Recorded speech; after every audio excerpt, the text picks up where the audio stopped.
is there a path to happiness? Is there a path to living stress-free in this world? And the answer is yes. And that's what I'm here for today. My plan is to share my views with you about how to be at peace. If you are at peace, if you're happy, any endeavor you undertake, you will simply succeed at it. You will not only succeed, you will actually enjoy the journey. I'd like to start with a favorite quote.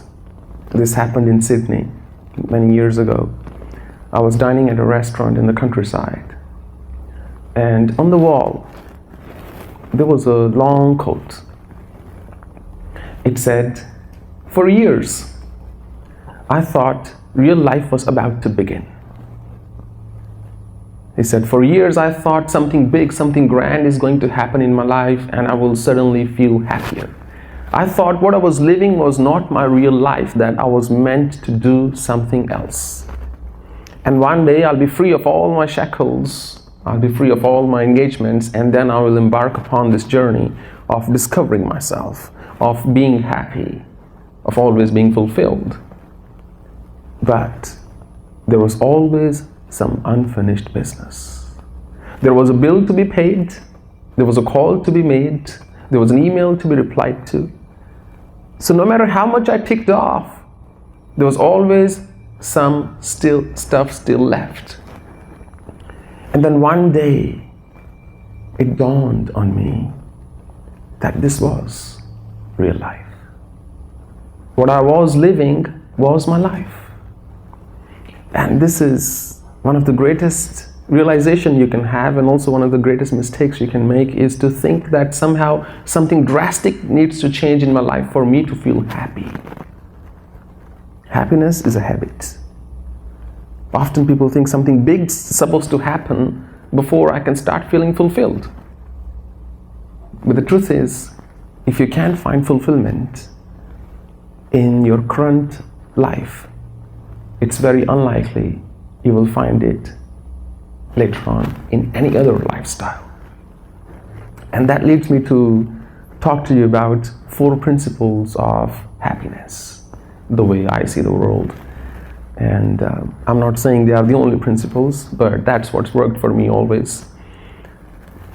The first principle of happiness in life, it starts with gratitude. I've written a great deal about it on my blog as well. But unless you are grateful for absolutely everything you have in your life, you can't start to be happy. Not just all the good things, for everything. Because maybe there are a lot of things that we can't make sense of, but they have a role to play. Maybe they are there to train us, they are there to make us strong, make us better, make us think differently, make us question.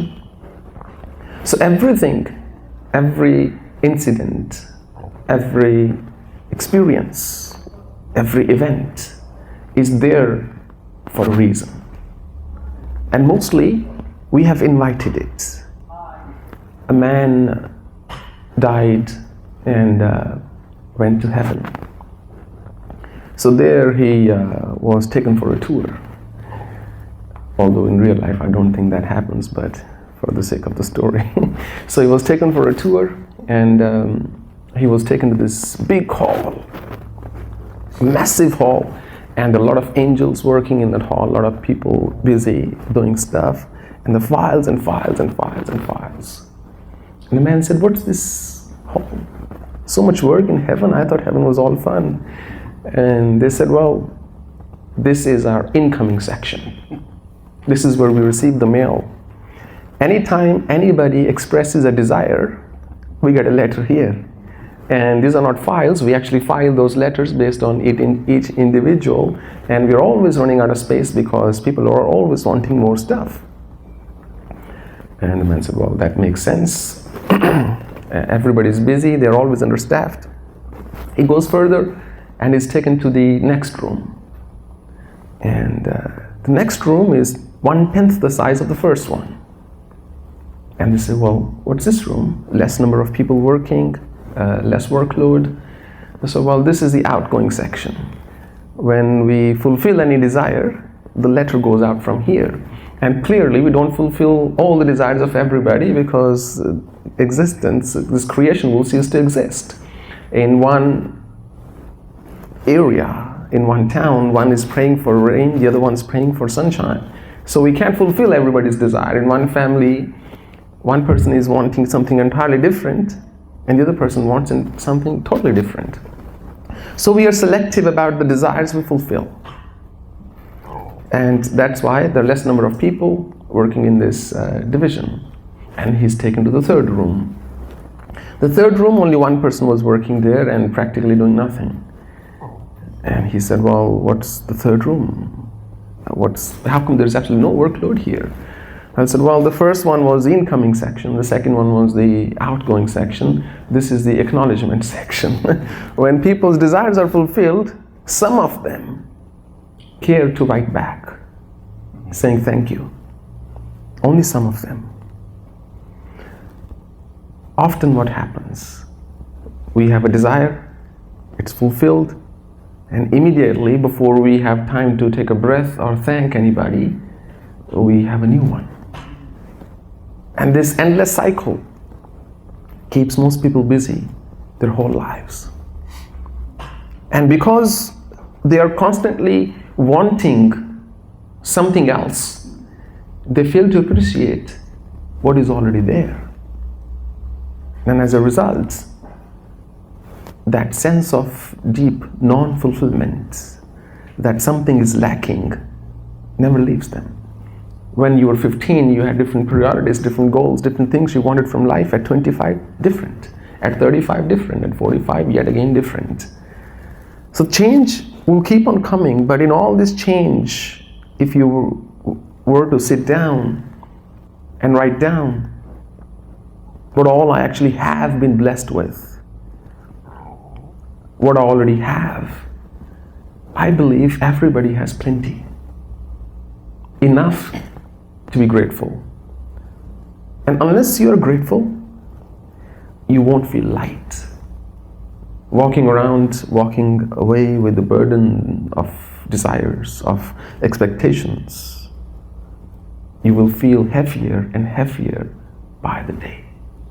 But if you actually just took a few minutes and started writing down, I've got a body, I've got a mind that works, I've got clothes, I've got a roof over my head, I can eat, I don't sleep hungry. Yes, maybe my family wasn't the best, maybe my friends weren't the best, maybe my country wasn't the best.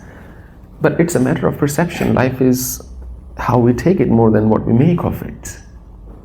So if there is really one thing anybody could inculcate in their life, one thing that will make all the difference to how you feel when you go to sleep and how you feel when you get up, it's how grateful you are for everything that you have. Often people want things, but they don't want the consequences of having those things. This happened in Sydney once. A man got diagnosed with cancer of the lymph. And I said to him, he approached me, this was some years ago, I said, well, this is what you asked for, at any cost. He said, I couldn't have asked for a disease, I'm sure.